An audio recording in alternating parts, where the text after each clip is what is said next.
Today I am making some banana bread with some home canned pear butter I had in my pantry. I made this back in 2020 and it's been buried in my pantry and I want to get it used up.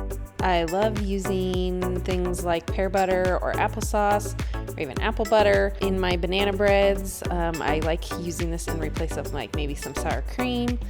It just really adds a lot of moisture to your banana bread and I think it makes it really delicious.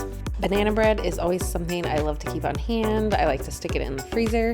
This recipe makes 2 loaves and I'm going to stick one in the freezer for when baby comes and we're going to eat one now.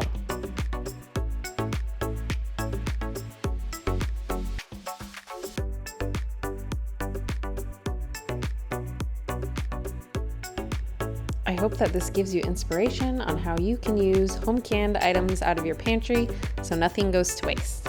Follow along for more.